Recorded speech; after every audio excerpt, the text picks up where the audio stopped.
Fourth estate Tamil நேயர்களுக்கு அருள்மொழிவர்மனின் அன்பார்ந்த வணக்கங்கள். இது உங்கள் ஃபோர்த் எஸ்டேட் தமிழ் வழங்கும் தலையங்கம் நிகழ்ச்சி. இன்றைக்கு நம்முடைய தலையங்கம் நிகழ்ச்சியில் திரும்பும் இடமெல்லாம் பாலியல் வன்கொடுமை செய்திகள் நம் செவிகளை அடைக்கிறது.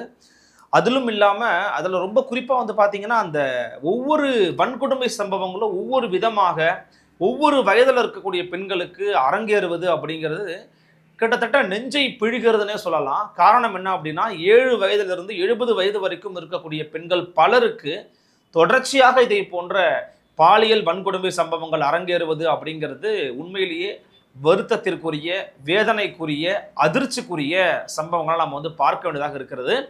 இவற்றை குறித்து எதிர்க்கட்சிகள் பேசி இருக்கக்கூடிய கருத்துகள் என்ன, அது மட்டும் இல்லாமல் ஆளுங்கட்சியின் தரப்பு இது குறித்து என்னெல்லாம் பேசுறாங்க, சமூகத்தினுடைய பார்வை எப்படியாக இருக்கிறது என்பவற்றை குறித்து அலசுகிறது இன்றைய தலையங்கம் நிகழ்ச்சி.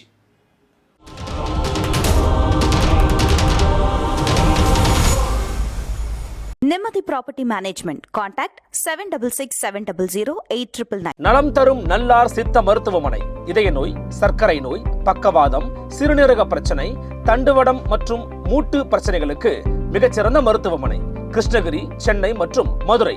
தொடர்புக்கு 8807666117 மற்றும் 8807666118. நம்ம ஒரு செய்தியா பார்ப்பதற்கு முன்பாக பொதுவான ஒரு பார்வை எப்படி இருக்கிறது மக்கள் மத்தியிலங்கிறத நம்ம பதிவு செய்து ஆக வேண்டும். காரணம் என்ன அப்படின்னா, பெண்களுக்கு ஒரு உரிமை தொகை வழங்குறாங்க. வெல்லும் தமிழ் பெண்கள் நிகழ்ச்சியை நடத்தி அதே போல் கல்லூரியில் படிக்கக்கூடிய மாணவிகளுக்கு 1000 ரூபாய் கொடுக்குறாங்க. இலவசமாக பேருந்து பயணத்துக்கு பெண்களுக்கு அனுமதி கொடுக்குறாங்க. இப்படி பலவிதமான விஷயங்களை இவங்க பெண்கள் சார்ந்து முன்னெடுக்கிறாங்க. அப்படிங்கிறத தொடர்ச்சியான தங்களுடைய தேர்தல் காலத்து பரப்புரைகளாக அரசு நிகழ்ச்சிகளை பயன்படுத்தி முதலமைச்சர் மு.க. ஸ்டாலின் தொடர்ச்சியாக பேசிக்கொண்டு தான் இருக்கிறார். ஆனால் பெண்களுடைய பாதுகாப்பு தொடர்பாக அவர்களுடைய சமூகத்தில் எந்த விதமான நெருக்கடியும் இல்லாமல் பயணிக்கணும் அப்படிங்கிறது தொடர்பான முன்னெடுப்புகள் என்ன எடுத்தாங்கன்னு பார்த்தோம்னா, அதற்கான முன்னெடுப்புகள் அப்படிங்கிறது மிகவும் குறைவாக அல்லது சுழியமாகத்தான் இருக்கிறது. ஏன் நம்ம இதை சொல்கிறோன்னா, இன்னைக்கு திமுகவினுடைய எம்பியாக திகழக்கூடிய அம்மையார் கனிமொழி அவர்களே தூத்துக்குடியில் நடந்த சம்பவம், அது தூத்துக்குடியில் நடந்த சம்பவம் அப்படிங்கிறதுனால வேற வழி இல்லாமல் வெளிப்படையாக பேசியிருக்காங்க. ரொம்ப அதிர்ச்சி அளிக்குது, நாங்கள் இந்த பாதிக்கப்பட்ட குடும்பத்தில் நிற்கிறோம்லாம் பேசியிருக்காங்க. ஆனால் இந்த சம்பவத்தை கேள்விப்படும் போது நம்மளுடைய மனசு எப்படி இருந்துச்சுன்னு பாருங்கள். நம்ம அதுலேருந்து துவங்கினா மட்டும்தான் அது ஒரு சரியான ஒரு பார்வையாக இருக்கும். தூத்துக்குடியில் என்ன போட்டிருக்காங்க அம்மையார் கனிமொழிங்கிறத நம்ம பார்ப்போம். விளாத்திக்குளம் அருகே பள்ளி மாணவி பாலியல் வன்கொடுமைக்கு உள்ளாக்கப்பட்டு படுகொலை செய்யப்பட்ட சம்பவம் பேரதிர்ச்சியும் வேதனையும் அளிக்கிறது. இக்கொடுஞ்செயலில் ஈடுபட்ட குற்றவாளிகளை தேடும் பணியில் காவல்துறையினர் தீவிரமாக ஈடுபட்டுள்ளனர். அச்சமூக விரோதிகளுக்கு மிக கடுமையான தண்டனை வழங்கப்படுவதோடு பாதிக்கப்பட்ட மாணவியின் குடும்பத்தினருக்கு உரிய நீதி கிடைத்த துணை நிற்போம்னு போட்டிருக்கிறாங்க. இது குறித்து புதிய தமிழகம் கட்சியின் தலைவர், முன்னாள் சட்டமன்ற உறுப்பினர், மருத்துவர் திரு கிருஷ்ணசாமி என்ன போட்டிருக்கிறாருன்னு பார்க்கணும் நம்ம. அது ஒரு ஷார்ப்பான ஒரு அறிக்கை தான். விளாத்திக்குளம் குளத்தூர் காவல் நிலையம் மெத்தன போக்கால் அநியாயமாக இளம் பெண் உயிரிழப்புன்னு போட்டிருக்கிறாரு. தூத்துக்குடி மாவட்டம் விளாத்திக்குளம் தாலுகா வேடநத்தம் கிராமம் சுப்புராஜ் காளீஸ்வரி இவங்களுடைய இந்த தம்பதியினுடைய மகள் பெயர் பார்த்தீங்கன்னா, இந்த தம்பதியுடைய மகளுடைய வயது பார்த்தீங்கன்னா 17 வயது. இவங்க நேற்றைய தினம், அதாவது இவர் போட்டிருக்கிறது பார்த்தீங்கன்னா நேற்று போட்டிருக்கிறாரு. ஸோ செவ்வாய்க்கிழமை இவங்க என்ன பண்ணியிருக்கிறாங்கன்னா, இந்த மகள் 17 வயது மகள் பாலியல் பலாத்காரம் செய்யப்பட்டு கொடூரமாக கொலை செய்யப்பட்டிருக்கிறார் அப்படிங்கிறத நம்ம பார்க்குறோம். இவங்க தேர்வு எழுதிட்டு வீடு திரும்பி இருக்கிறாங்க. வீடு திரும்பின பிறகு வீட்டில் கழிப்பறை வசதி இல்லை அப்படிங்கிறதுனால தங்களுடைய வீட்டிலேருந்து ஒரு 200 அடி தொலைவில் ஒரு பொதுவான ஒரு மறைவிட பகுதி இருந்திருக்குது. அந்த 200 அடி தொலைவில் இருக்கக்கூடிய அந்த வயல்வெளிக்கு பார்த்தீங்கன்னா இயற்கை உபாதை கழிக்கணுங்கிறதுக்காக அவங்க போயிருக்கிறாங்க. வயல்வெளிக்கு போன நம்ம பிள்ளை என்ன இவ்வளோ நேரம் ஆச்சு, பள்ளிக்கூடம் விட்டு வீட்டுக்கு வந்துட்டாங்க, ஆனால் வெளில போனவங்க இன்னும் வரலையே அப்படின்னு சொல்லி அவங்களுடைய பெற்றோரும் தாய் தந்தையர் போய் தேடுறதுக்கு முயற்சி பண்ணியிருக்கிறாங்க. இன்னும் 1 மணி நேரம் ஆச்சு, இன்னும் பாப்பா வரலையே அப்படின்ட்டு. வயல்வெளிக்கு சென்ற மகள் 1 மணி நேரத்துக்கு மேலாக வீடு திரும்பாததால் உற்றார் உறவினருடைய உதவியோட ஊர் முழுக்க தேடி இருக்கிறாங்க. நாட் ஒன்லி வயல்வெளி, ஊர் முழுக்க தேடி இருக்கிறாங்க. எனினும் மாணவியை கண்டுபிடிக்க முடியாததால் அருகில் இருக்கக்கூடிய குளத்தூர் காவல் நிலையத்தில் அந்த மாணவியனுடைய தந்தை சுப்புராஜ் அப்படிங்கிறவர் போய் புகார் கொடுக்க போயிருக்கிறார், என் மகளை காணுங்கன்னு சொல்ல போயிருக்கிறார். ஆனால் அவரது புகாரை பெற்றுக்கொண்டு மாணவியை தேடி கண்டுபிடிக்க உரிய முயற்சியை மேற்கொள்ளாமல் அங்கிருந்து 10 கிலோமீட்டர் தூரத்தில் இருக்கக்கூடிய, அதாவது இவங்க இருக்கிற இடத்துல இருந்து 10 கிலோமீட்டர் தூரத்தில் இருக்குது அனைத்து மகளிர் காவல் நிலையம். அவங்க என்ன சொல்லியிருக்கிறாங்க, அந்த விளாத்திக்குளத்தில் இருக்கக்கூடிய ஆளுமன் போலீஸ் ஸ்டேஷனில் போய் கம்ப்ளைண்ட் கொடுங்க அப்படின்னு இந்த வந்த பெற்றோர் அங்கே அனுப்பியிருக்கிறாங்க.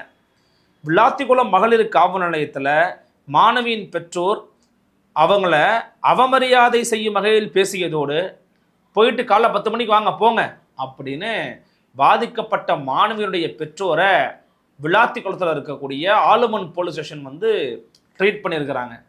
எவ்வளவு அருமையான ஒரு காவல்துறை நிர்வாகம், எவ்வளவு அருமையான ஒரு காவல்துறை அப்ரோச் அப்படிங்கிறத மக்கள்லாம் தெரிஞ்சுக்கணும். இந்த நிலையில் இன்று மாலை 3 மணிக்கு, அதாவது நேற்றைக்கு சொல்கிறார் அவர், புதன்கிழமை மாலை 3 மணிக்கு வேடநத்தம் கிராமத்தினுடைய காட்டுப்பகுதியில் பலாத்காரம், பாலியல் வன்கொடுமை, வன்புணர்வு செய்யப்பட்டு கொலை செய்யப்பட்ட நிலையில் மாணவியினுடைய சடலமானது கண்டறியப்பட்டிருக்குது. நேற்றைக்கு மாலை விளாத்திக்குளம் மற்றும் குளத்தூர் காவல் நிலையத்தில் புகார் அளித்த போதே உடனடியாக அந்த மாணவியை சென்று தேடி கண்டுபிடிக்கிற வேலையில் ஈடுபட்டிருந்தாங்க அப்படின்னா மேபி அதை தடுத்திருக்கலாம் அப்படின்னு சொல்கிறாரு டாக்டர் கிருஷ்ணசாமி அவர்கள். ஆனால் காவல்துறையினுடைய மெத்தன போக்கால் இந்த 17 வயது மாணவிக்கு இந்த கொடூரமான சம்பவம் அரங்கேறி இருக்கிறது. நாங்குநேரி பெரம்பத்தூர் தாக்குதலை நீங்கள் பார்த்துருப்பீங்க. மானாமதுரையில் ஒரு காவல் நிலைய சாவு, ஆகாஷ் எல்லீசன் அப்படிங்கிற ஒரு பையனை கொன்னாங்க. இந்த நேரத்தில் விளாத்திக்குளத்தில் ஒரு மாணவி பாலியல் வன்கொடுமை செய்யப்பட்டு கொடூர முறையில் கொலை செய்யப்பட்டிருக்கிறாங்க அப்படிங்கிறது தமிழ்நாட்டில் தொடர்கதையாகி வருவது கவலை அளிக்கிறது அப்படின்னு சொல்லியிருக்கிறாங்க. இந்த எல்லா விஷயத்துலையும் வந்து பார்த்தீங்கன்னா பாதிக்கப்பட்டது தலித்துகள் தான். தூத்துக்குடி மாவட்ட காவல்துறை விழிப்புணர்வோடு செயல்பட்டு கொடூர கொலைக்கு காரணமானவர்களை கைது பண்ணணும் அப்படின்னு சொல்லி கேட்டிருக்கிறாரு டாக்டர் கிருஷ்ணசாமி அவர்கள். இது குறித்து எதிர்க்கட்சி எடப்பாடி கே பழனிசாமி வந்து ஒரு அறிக்கை வச்சிருக்கிறாரு. அது என்னன்னு பார்த்தீங்கன்னா, தூத்துக்குடி மாவட்டம் வேடநத்தம் பகுதியில் 12ஆம் வகுப்பு படிக்கக்கூடிய ஒரு மாணவி வன்கொடுமைக்கு ஆளாக்கப்பட்டு படுகொலை செய்யப்பட்டிருக்கும் செய்தி அதிர்ச்சி அளிக்கிறது. பாலியல் வன்கொடுமையும் பெண்களுக்கான பாதுகாப்பின்மையும் தமிழகத்தில் தின செய்தியாகிவிட்ட நிலையில் சிறுமியை காணவில்லை என உறவினர்கள் காவல்துறையிடம் புகார் அளித்தும் மெத்தன போக்கோடு செயல்பட்டிருக்கிறது காவல்துறை. இந்த வெட்கக்கேடான செயல் திமுக ஆட்சியின் லட்சணத்தை வெட்ட வெளிச்சமாக்கியுள்ளது. 10ஆம் வகுப்பில் நன்கு படித்து, இது ரொம்ப ஒரு முக்கியமான செய்தி ஒரு பதிவு பண்ணியிருக்கிறாரு, 10ஆம் வகுப்பில் நன்றாக படித்து மாவட்ட அளவில் நல்ல மதிப்பெண் வாங்கி பரிசு பெற்ற இந்த பெண் 12ஆம் வகுப்புல தேர்வு எழுதிக்கிட்டு இருக்காங்க. மேபி அந்த பாப்பா நல்லா படிச்சிருக்கலாம், நல்ல ஒரு மார்க் வாங்கி நல்ல ஒரு நிலைக்கு நோக்கி நகர்ந்திருக்கலாம். அப்படி பண்ணிட்டு இருக்கிற ஒரு மாணவியை காணவில்லைன்னு சொல்லி புகார் கொடுக்க வந்தா நடவடிக்கை எடுப்பதில் இவ்வளவு அலட்சியத்தன்மையும் மெத்தன போக்கையும் காண்பித்திருப்பது காவல்துறை செயல்பட்டது அப்படிங்கிறது எந்த அளவுக்கு காவல்துறைக்கு பெண்களுடைய பாதுகாப்பின் மீது அக்கறை இருக்கு அப்படிங்கிறத காமிக்குது. அவ்வளவு லட்சணத்தில் அக்கறையோடு செயல்படுறாங்க. குற்றவாளிகளை கண்டறிந்து கைது செய்ய வேண்டும்னு தொடர்ச்சியான ஒரு போராட்டத்தில் ஈடுபட்டுக்கிட்டு இருக்காங்க. சமாதான பேச்சத்தை நடத்துது காவல்துறை அப்படிங்கிறத குறிப்பிடுறாரு. இப்போ என்னன்னா, குற்றவாளிகளை உடனே கண்டறிந்து விட்டால் உறவினர்கள் போராட்டத்தை முடித்துவிட போறாங்க. இதற்கு ஏன் ஒரு திமுகவோட சட்டமன்ற உறுப்பினர் வந்து சமாதானம் பேசணும்? எதையாவது மறைக்கவோ வழக்கை நீர்த்து போக செய்யவோ குற்றவாளிகளை காப்பாற்றணும்னோ திமுகவோ அரசோ அல்லது விரும்புகிறதா அப்படிங்கிற கேள்வியை கேட்கிறாரு. ஏங்க, தன்னுடைய மகள் பாலியல் வன்கொடுமைக்கு உள்ளாக்கப்பட்டு படுகொலை செய்யப்பட்டிருக்கிறாங்க மனித மிருகங்களால் அப்படின்னும் போது அந்த பெற்றோர் போராட்டம் பண்ண தான் செய்வாங்க. போராட்டம் கூட பண்ணலாம், தூக்கில் மாட்டி தொங்கவா முடியும்? அவங்களால போராட தான் முடியும். இப்போ போராடுறவங்களை வந்து சமாதானம் பண்ணுறதுக்கு அங்கே இருக்கிற சிட்டிங் எம்எல்ஏ, திமுக எம்எல்ஏ வந்திருக்கிறாரு. வேடநத்தம் பாலியல் கொலை குற்றத்திற்கான எச்சரிக்கை இருந்தும் அதை தடுக்காமல் குற்றவாளிகளை கண்டறிந்து நடவடிக்கை எடுக்காமல் இருக்கும் திமுக அரசுக்கு கடும் கண்டனம் அப்படின்னு பதிவு பண்ணியிருக்கிறது அதிமுகவுடைய ஐடி விங் மற்றும் எடப்பாடி கே பழனிசாமி. குறிப்பாக அவங்க வந்து ஒரு கார்டு போட்டிருக்காங்கங்க. அதிமுக ஐடி விங்கு இந்த விஷயத்தில் கொஞ்சம் வேகமாக செயல்படுறாங்க. கார்டு என்ன போட்டிருக்காங்கன்னா, is Tamil Nadu safe for woman. கடந்த சில நாட்களில் கிருஷ்ணகிரியில் 2 வயது சிறுமி பாலியல் வன்கொடுமை, நாமக்கல் மாவட்டத்தில் 7 வயது சிறுமி பாலியல் வன்கொடுமை, கிருஷ்ணகிரியில் 70 வயது மூதாட்டி பாலியல் வன்கொடுமை, செங்கல்பட்டு அருகே 14 வயது சிறுமி பாலியல் வன்கொடுமை, தூத்துக்குடி அருகே 17 வயது சிறுமி பாலியல் வன்கொடுமை. என்னதான் சார் நடக்குது நாட்டில்? கொடுமை. இதில் சமூக செயற்பாட்டாளராக அறியப்படக்கூடிய மரியாதைக்குரிய முனைவர் மீனா கந்தசாமி அவர்கள் பார்த்தீங்கன்னா ஒரு முக்கியமான ஒரு பதிவை போட்டிருந்தாங்க. நானுமே எடுத்து சுற்றுரை பக்கத்தில் அதை பகிர்ந்திருந்தேன். என்ன அப்படின்னா பாருங்கள், a 7-year-old girl child raped in Kumarapalayam. ஒரு 7 வயது குழந்தை குமாரபாளையத்தில் பாலியல் வன்கொடுமைக்கு உள்ளாக்கப்பட்டிருக்காங்க. a 14-year girl child gang raped near Madurantakam. Madurantakam பக்கத்தில் இந்த காக்கா பாலாஜி இன்னும் 2-3 பேர்லாம் சேர்ந்து ஒரு பிள்ளைய கூட்டு பாலியல் வன்கொடுமைக்கு உள்ளாக்கியிருக்கான். அப்புறம் a class 12 girl raped, murdered and hacked to pieces in Thoothukudi. 12வது படிக்கக்கூடிய மகளை படுகொலை பண்ணி வன்கொடுமை பண்ணி துண்டா வெட்டி போட்டிருக்கான் தூத்துக்குடியில். 3 horrors unfolding in less than 1 week. ஒரு வாரத்துக்குள்ள இந்த 3 கொடுமைகள் தமிழகத்தில் அரங்கேறி இருக்கிறது. For all the grandstanding about social justice and the publicity spent on வெல்லும் தமிழ் பெண்கள் blah blah, the truth is that increasingly under the DMK regime, Tamil Nadu's women and girls live in an embattled zone without any assurance of safety, any promises of action. தொடர்ச்சியாக இந்த அரசாங்கம் ஒரு மிகப்பெரிய படோடாபத்துக்கு மத்தியில் வெல்லும் தமிழ் பெண்கள் இப்படிலாம் முழக்கங்கள்லாம் போட்டுக்கிட்டு இருக்காங்க. ஆனால் தமிழ்நாட்டுக்குள்ள பெண்களுக்கான பாதுகாப்பு குறித்தான எந்த விதமான உறுதிப்பாடும் இல்லை அப்படின்னு சொல்கிறாங்க. அண்டு கொடுத்த வாக்குறுதி நிறைவேற்றலை அப்படிங்கிறாங்க. Makes you wonder how we have arrived at this culture of impunity. Is it because of the rot is not superficial, it is enormously structural.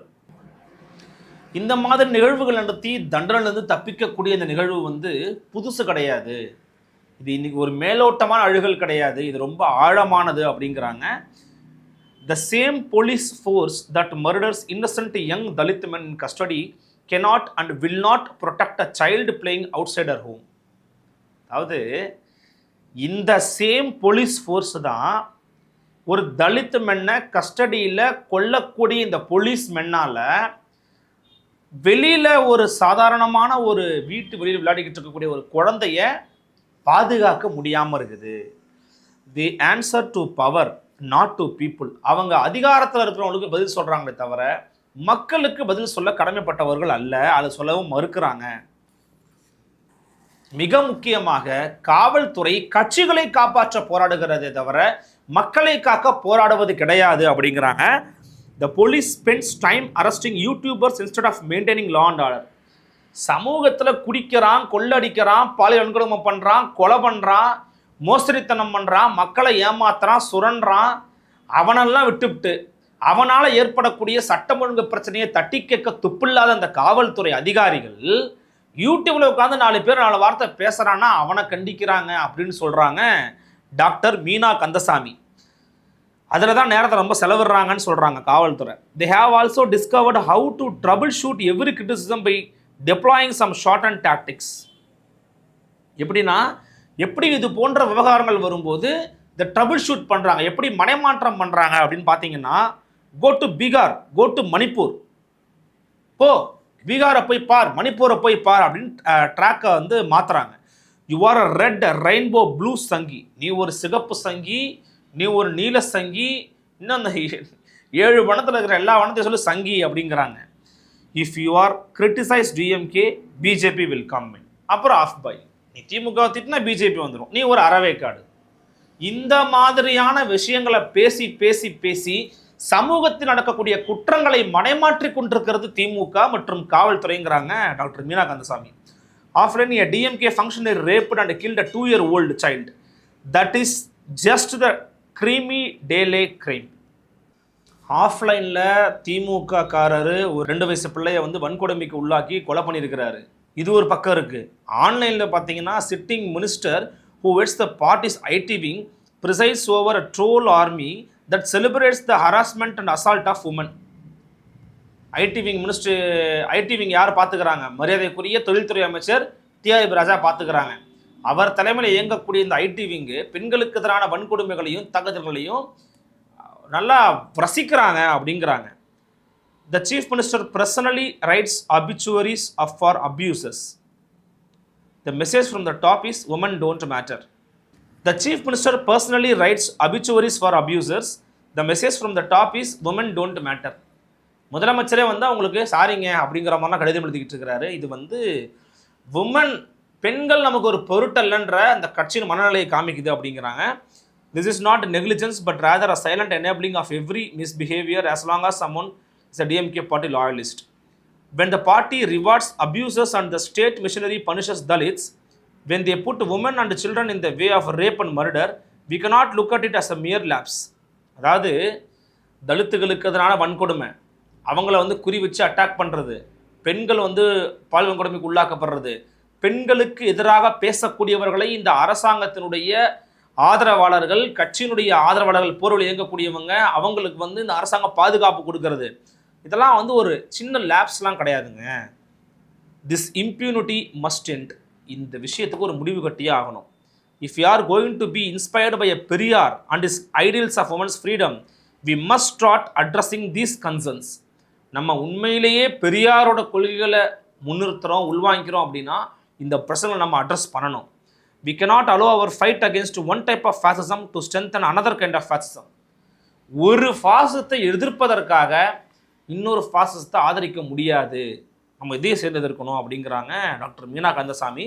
ரொம்ப ஒரு வைரலான ஒரு பதிவாக இது வந்து நேற்று முழுக்க வந்து பரவியது. இந்த பிரச்சனைலாம் போயிட்டு இருக்கிற நேரத்தில் இன்னைக்கு வந்து இன்னொரு செய்தி நம்ம எல்லாரும் அதிர்ச்சிக்கு உள்ளாக்குச்சு. அதை நான் ஏன் கடைசியாக பதிவு பண்ணுறேன்னா, 2-3 நாட்கள் நடந்துக்கிட்டு இருக்க சம்பவங்களை நம்மளால் இருந்து மீள முடியல. எல்லா பெண் பிள்ளைகளை பெற்றோர் அச்சத்தில் இருக்கிறாங்கங்க, அச்சத்தில் இருக்கிறாங்க. அப்போது சட்டம் ஒழுங்கு எவ்வளவு மோசமாக இருக்குது, தமிழ்நாட்டில் நடப்பது ஆட்சியா காட்டாட்சியா அப்படின்னு கேட்குறாரு. திமுக அரசு இன்னும் சில நாட்களில் மக்களால் விரட்டி அடிக்கப்படும் என்று தன்னுடைய பதிவில் எழுதியிருக்கிறார் மரியாதைக்குரிய திரு அன்புமணி ராமதாஸ் அவர்கள். குறிப்பாக நாம் தமிழர் கட்சியினுடைய தலைமை ஒருங்கிணைப்பாளர் திரு சீமான் அவர்கள் வந்து பார்த்தீங்கன்னா அவர் ஒரு அறிக்கை கொடுத்துருந்தாரு. தங்களின் அன்பு குழந்தைக்கு நேர்ந்த கொடுமையை எண்ணி நெஞ்சம் குமுறும் பெற்றோருக்கு என்ன ஆறுதல் கூறி தேற்ற முடியும். இந்த 7 வயது பெண் வன்கொடுமை செய்யப்பட்டாங்க இல்லையா, அது தொடர்பாகவும் ஒரு மூதாட்டி வன்கொடுமை செய்யப்பட்ட தொடர்பாகவும் அறிக்கை விட்டிருந்தாரு. கிருஷ்ணகிரி மாவட்டம் ஊத்தங்கரை அருகே தோட்டத்தை வீட்டில் தனியாக வசித்து வந்த முதிய தம்பதியரில் 70 வயது கணவரை கொன்று அவரது மனைவியான 60 வயது மூதாட்டியை பாலியல் வன்கொடுமைக்கு ஆளாக்கியுள்ள துயர நிகழ்வு மற்றும் ஒரு கொடுமையாகும். குற்றவாளிகளை இதுவரை பிடிக்க முடியாமல் திமுக அரசு திணறுவதுதான் நிகழ்ந்த வன்கொடுமையை விடவும் மிகப்பெரிய வன்கொடுமை. வீட்டில் இருக்கும் முதியோருக்கும் பாதுகாப்பில்லை, வீட்டிற்கு வெளியே வரும் பெண் குழந்தைகளுக்கும் பாதுகாப்பில்லை என்பது தமிழ்நாட்டில் சட்டம் ஒழுங்கு எந்த அளவுக்கு சந்தி சிரிக்கிறது என்பதையே காட்டுகிறதுன்னு சொல்றாரு. அதே போல தாவேகா தலைவர் திரு விஜய் அவர்கள் இன்னைக்கு ஒரு அறிக்கை விட்டுருக்கிறாங்க. அந்த அறிக்கையில் பார்த்தீங்கன்னா முழுசாக எல்லாத்தையும் கவர் பண்ணியிருக்கிறாரு. இப்போ நம்ம பேசுகிற மாதிரி தான் அவரும் ஃபுல்லாக எழுதியிருக்கிறாரு. தங்களது கல்லாப்பெட்டி கூட்டணியை தக்க வைப்பதில் மட்டுமே முழு கவனத்தையும் செலுத்தும் முதலமைச்சர் அவர்களே, தமிழகத்தில் பெண்களுக்கும் பெண் குழந்தைகளுக்குமான பாதுகாப்பு எங்கே? தூத்துக்குடி சம்பவத்தை குறிப்பிட்டு பேசுகிறாரு. அதே போல் மதுராந்தகம் சம்பவத்தை குறிப்பிட்டு பேசுகிறாரு. மேலும் நாங்குநேரி, சிவகங்கை, மானாமதுரை பகுதியில் கடந்த ஒரு வாரம் முழுக்க அருவாள் வெட்டு, நாமக்கல்லில் 7 வயது அரியா சிறுமி கடத்தப்பட்டு வன்கொடுமை, மானாமதுரையில் ஒரு காவல் விசாரணை மரணம், சென்னை திருச்சுரத்தில் இரட்டை கொலை, கோவை அரசு பள்ளியில் பள்ளி விழுந்த உணவை சாப்பிட்டு 43 மாணவர்கள் மருத்துவமனையில் அனுமதி, உணவு பாதுகாப்பில் அலட்சியம், திமுக கூட்டணி கட்சியில் இருக்கக்கூடிய மரியாதைக்குரிய கார்த்தி சிதம்பரமுடைய அவருடைய வீட்டில் பார்த்தீங்கன்னா பெட்ரோல் குண்டு வீச்சு, இப்படின்னு கடந்த 1.5 வாரத்துக்குள்ள பாதுகாப்பில் அலட்சியமும் எண்ணற்ற வன்முறை சம்பவம் நடந்துகிட்டு இருக்கு.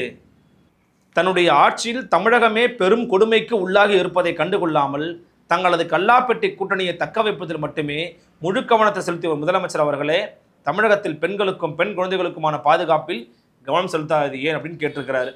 அரசாங்கத்தை பொறுத்த வரைக்கும் பார்த்தீங்கன்னா இந்த ஆட்சியில் கூட்டணியை தக்க வைக்கணும். இப்போது எலெக்ஷன் நெருக்க தான் இருக்குது, நம்ம யாரும் இல்லைன்னு மறுக்கலை. எலெக்ஷன் நெருங்குற நேரத்தில் தான் ஒரு ஆட்சியாளர்கள் தங்கள் ஆட்சியில் கெட்ட விஷயங்கள் நடக்கக்கூடாது, மக்களுக்கு எதிராக யாரும் பேசிடக்கூடாது, மக்களுக்கு எதிராக விஷயங்களை பண்ணிடக்கூடாதுன்னு யோசிப்பாங்க. ஆனால் இந்த ஆட்சி ஒரு வாரம் ஒரு கூட்டத்தை போடலாமா, கூட்டத்தை போட்டு அரசாங்கத்தோட செலவில் மக்கள் வரி பணத்தில் இவங்க ஒரு பரப்புரை மேற்கொள்ளலாமா அப்படின்னு இருக்கிறாங்க. இதுதான் இவங்களுடைய வேலையாக இருக்குன்னு சொல்கிறாங்க எதிர்க்கட்சியினுடைய பேச்சாளர்கள். குறிப்பாக சொல்லணும் அப்படின்னா, இந்த தொடர்ச்சியான வன்கொடுமை சம்பவம் நடந்து கொண்டிருக்கும் போதும் இது குறித்து அவர் எதுவும் வாய் திறக்கல. தொடர்ச்சியாக காவல் விசாரணை படுகொலை நடந்துகிட்டு இருக்குன்னு சமூக செயற்பாட்டாளர்கள் பேசிக்கிட்டு இருக்காங்க. அது குறித்து ஒரு வாய் திறக்கல. அப்போ தமிழ்நாட்டில் பெண்களுக்கு பாதுகாப்பு இல்லை அப்படின்னு சொல்லக்கூடிய இந்த கூற்றை எப்படி மறுக்கப் போகிறது திமுக? இது உடனே அவங்க ஆட்சி நடக்கலையே. இப்போ என்ன பேசுகிறாங்கன்னா, திமுகவினரோட திமுக ஆதரவாளர்களோ எப்போ எல்லா ஆட்சியும் நடக்கும்பா இது அப்படின்னு சொல்கிறாங்க. எல்லா ஆட்சியிலையும் நடக்கும், ஏன் ஆட்சியில் நடக்கும்னா உங்கள் ஆட்சி எதுக்கு அப்படிதான் எதிர்கட்சிகள் கேட்பாங்க. அல்லது மற்றவங்க கேட்பாங்க, எதிர்கட்சி விடுங்க, எங்கள் ஆட்சி தூய ஆட்சி, எங்கள் ஆட்சி சமூக நீதி மாடல் ஆட்சி, எங்கள் ஆட்சி திராவிட மாடல் ஆட்சின்னா கஞ்சா ஏன் வருது, போதை ஏன் வருது, டாஸ்மாக் ஏன் வருது, பெண்களுக்கு ஏன் பாதுகாப்பின்மை வருது? அப்போ இந்த கேள்வி கேட்கத்தானே செய்வாங்க. இது எல்லாத்துக்கு பின்னாடியும் போதை ஒளிஞ்சிருக்குதுங்க. சமூக விரோதி கும்பல் எப்படி தமிழ்நாட்டுக்குள்ளே இவ்வளவு சுலபமாக நடமாட முடியுதுங்கிறது எனக்கு தெரியல. அண்மையில் கூட தி ஹிந்துவில் பார்த்தீங்கன்னா சென்னை கமிஷனர் மரியாதை குறித்த அருணூர் கூட ஒரு பேட்டி போட்டிருந்தாங்க. எலெக்ஷன் நெருங்குது, நாங்கள் ரொம்ப ஸ்ட்ரிக்டாக டைட்டன் பண்ணியிருக்கிறோம், சட்ட ஒழுங்கெல்லாம் பண்ணியிருக்கிறோம் அப்படின்னு சொன்னார். அவர் சொன்ன நேரத்தில் நடந்துக்கிட்டு இருக்கிற சம்பவம் இதெல்லாம். சென்னையில் அந்த திருச்சி பிள்ளையை கடத்திட்டு போய் வன்கொடுமை பண்ணியிருக்கிறாங்க. அப்போது காவல்துறைக்கு இந்த மெத்தன போக்காக செயல்படுவதற்கு காரணம் என்ன? டிஜிபி இல்லாததா, இல்லை என்ன பிரச்சனை, ஏன் இவ்வளவு லெத்தாச்சிக்காக இருக்கிறாங்க? அப்போ இவற்றையெல்லாம் அறிய வேண்டிய இடத்துல கூட முதலமைச்சருக்கு விஷயம் தெரியுதா தெரியலையா, எலெக்ஷனில் ஜெயிச்சா போது நினைக்கிறாங்களாங்கிறது நமக்கு தெரியல. முதல்ல பெண்களுக்கு தேவை உரிமை தொகை, மற்றதெல்லாம் விட பாதுகாப்பு தான். நல்ல பாதுகாப்பும் நல்ல சமூக சூழலும் இருந்தால் அவங்களே வெளில வருவாங்க, தற்சார்பாக உழைப்பாங்க, அதன் மூலமாக அவங்களால பணம் ஈட்டி கொண்டு தங்களுடைய வாழ்க்கை திறனை மாற்றிக்கொள்ள அமைக்க முடியும். இதுதான் எந்த பெண்ணும் விரும்புவாங்க. நாங்கள் செய்யாரில் சிப்காட் எதிர்த்து போராடிக்கிட்டு இருந்த பெண்கள்கிட்ட போய் கேட்டோம், என்னங்க உங்களுக்கு மாதம் 1000 ரூபாய் கொடுக்குறாங்க, எல்லா விஷயம் பண்ணி கொடுக்குறாங்க, எங்களுக்கு 1000 ரூபாய் வேணாம், நானும் அவங்கள கேட்டேன் அப்படின்னு கேட்குறாங்க. நான் உழைச்சி, நான் நாற்று நட்டு, நான் களபறிச்சு, நான் தண்ணி பாய்ச்சி, நான் இதை அறுவடை பண்ணி நான் சொந்த காசை சாப்பிட்டுக்கிறேங்க, எனக்கு வேணாங்க அந்த 1000 ரூபாய் அப்படிங்கிறாங்க. இந்த பெண்கள் மட்டுமல்ல, எந்த பெண்களும் கேட்பாங்க. இலவச பேருந்து கொடுத்துட்டா இலவசமாக யார் கொடுக்க வேண்டிய பாதுகாப்பு யார் கொடுக்கறது? பேருந்துகளே சிசிடிவி இன்னும் பொருத்தப்படாமல் இருக்குது பல பேருந்துகளில். இப்போ பல சிக்கல்கள் பாதுகாப்பு தொடர்பாக நம்ம லெத்தார்ஜிக்காக இருக்கிறாங்கன்னு வெளிப்படையாகவே தெரிகிறது. அரசாங்கத்துக்கு தொடர்ச்சியான அவப்பெயர்களும் அவமானங்களும் வந்து கொண்டிருக்கிறது. குறிப்பாக எதிர்க்கட்சியினர், அதிமுக போன்ற பெரிய எதிர்க்கட்சி இதை பயங்கரமாக கார்னர் பண்ணுறாங்க. என்ன பதில் சொல்ல போகிறார் மு.க. ஸ்டாலின்? உங்கள் கருத்துக்களை கமெண்ட் செக்ஷனில் பதிவு பண்ணுங்கள். உண்மையில் தமிழ்நாட்டில் பெண்களுக்கு பாதுகாப்பு இருக்கிறதா இல்லையா என்று அடுத்த ஒரு தலையங்கத்தில் மற்றும் பல செய்திகளோடு சந்திக்கிறேன். நன்றி, வணக்கம்.